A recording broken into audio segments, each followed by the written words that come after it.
Welcome you guys to Crush Wrestling Reviews, of course, here on YouTube.com. I'm back right now with the Smackdown review that aired actually at between 12 or 1 o'clock Eastern Standard Time on today.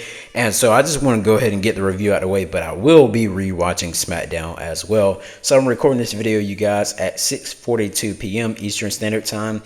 So I want to go on to say that during the Cody Rhodes and Randy Orton little segment, they were pretty much both staring at the crown. And during the international thing, you pretty much get to where they end up doing like a, it was like glitching on Netflix is what, people in the international country watched it on. So, of course, they said it was something up in the roof where they were trying to get the Night of Champions thing, situated with, because it looks like they'll be in that same exact arena. And that arena, from what I heard, had like plenty of people, but I'll get to that later in this video.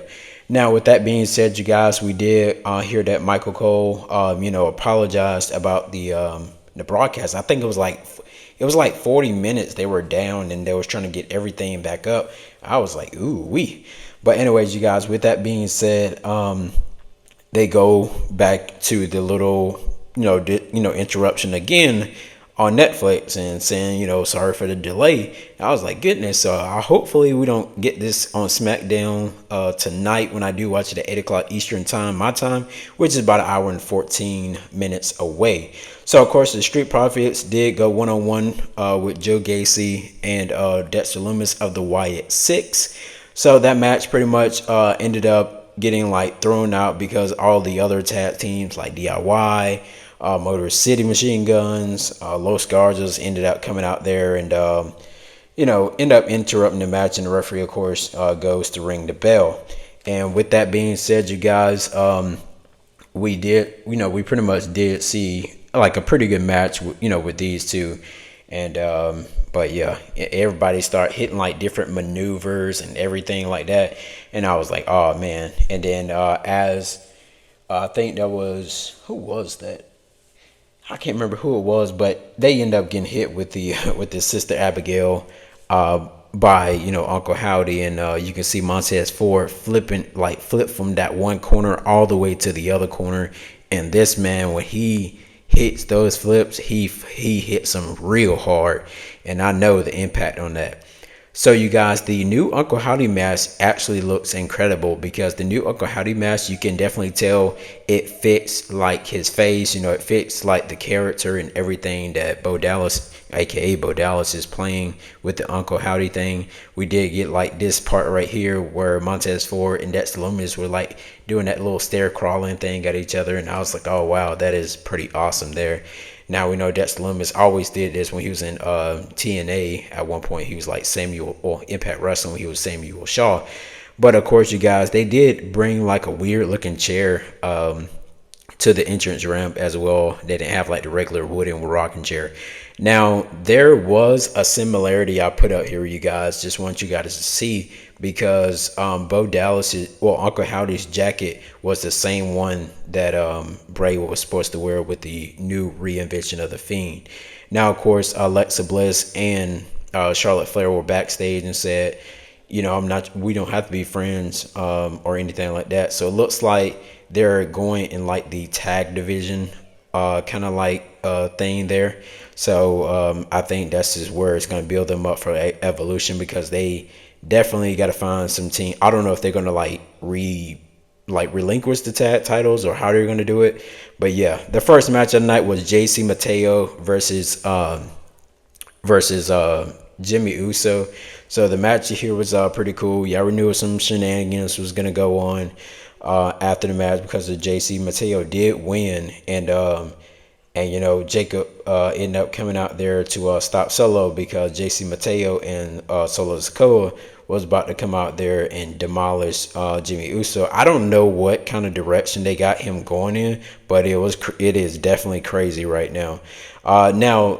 Julia did become the new United States champion by defeating Zelina Vega. We knew Zelina Vega wasn't going to carry that title as soon as we seen Julia make her main roster debut about like a month or so ago, and she is definitely standing tall over on SmackDown, and I can't wait to see where she goes from here.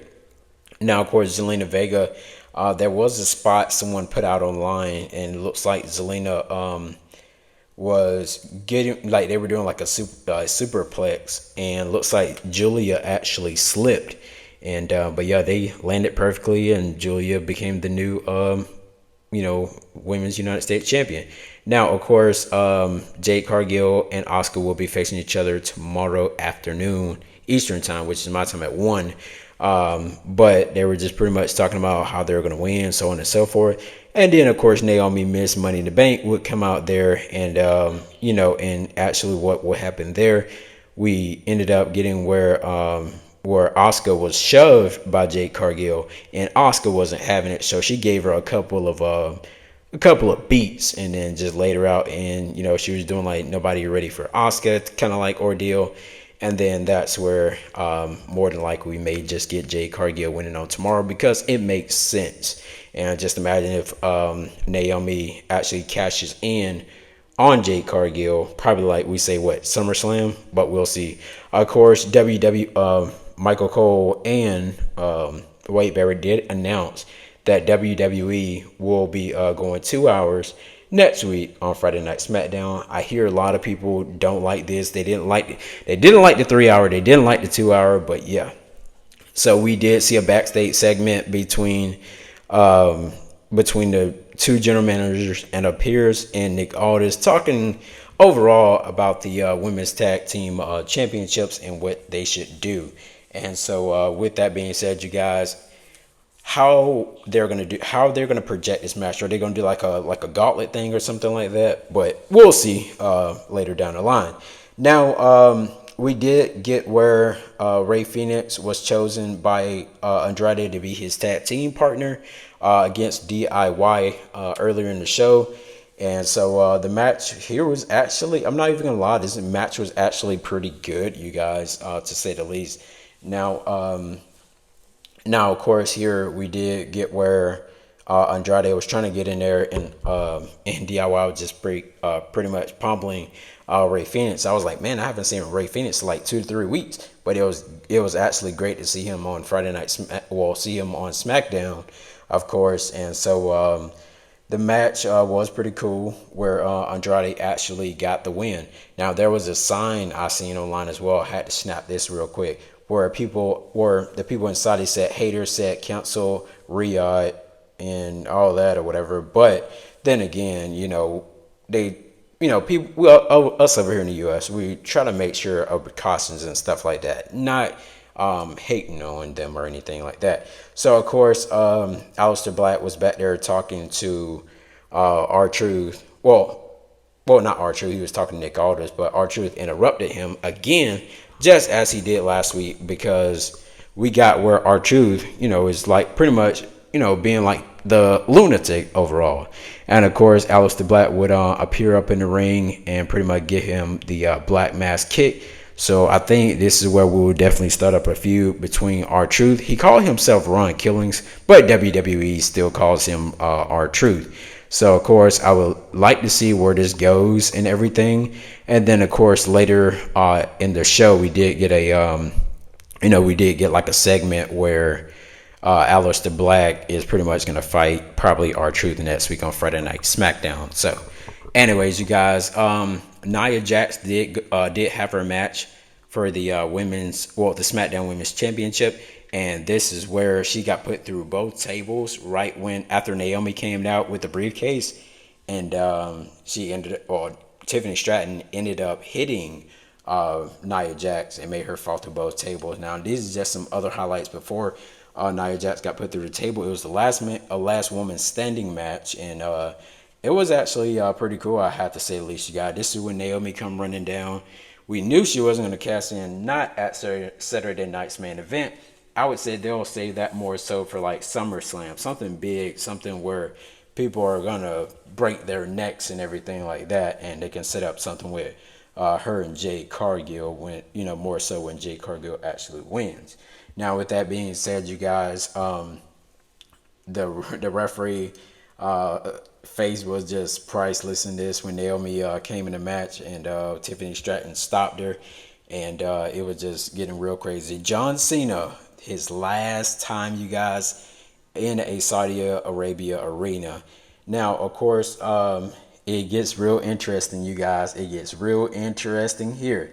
John Cena comes out, lays out his little towel thing that he has, and it was kind of crazy while he was, while the announcer introduced John Cena, the last before scene. We ended up seeing and hearing John Cena old theme song, and it says Punk Life.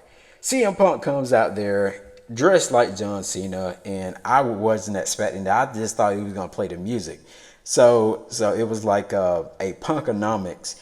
So Punk pretty much said, he said, and then he had the brass knuckles thing where his thing that says drug free. And, John Cena's have word life. So it brings back, the yin and yang type thing. So CM Punk was like, I'm not here trying to get one up on the pipe bomb. And then he said, you stole it from me anyways. So I'm stealing this. This ain't thugonomics. This is punkonomics. And then he goes on to say, get it in while you can. In 6 months, he'll be gone. But I'm here having fun. And then Punk goes on to say he won't have time for you little people anymore. We're looking at a washed up bomb. Then he, of course, went down and comparing John Cena to Hulk Hogan, saying like you're like a fish belly Hulk Hogan, but more problematical. And then after then, CM Punk's verbal insult, where he was like Kendrick Lamar versus the Kendrick Lamar versus Drake thing. He said, when it comes to the best in the world, I'm your vessel because millions chant my name at you. They chant at you. You can't wrestle. And then you can see John Cena was like getting furious, like, oh my God, like no, he didn't. And then he ended up doing a line it was just crazy. It was more so of like, there's one more wish you can make tomorrow night, John Cena, and you're going to lose to Kendrick because, bitch, you're my Drake. And then that's where it cuts off, you guys. And I was like, no.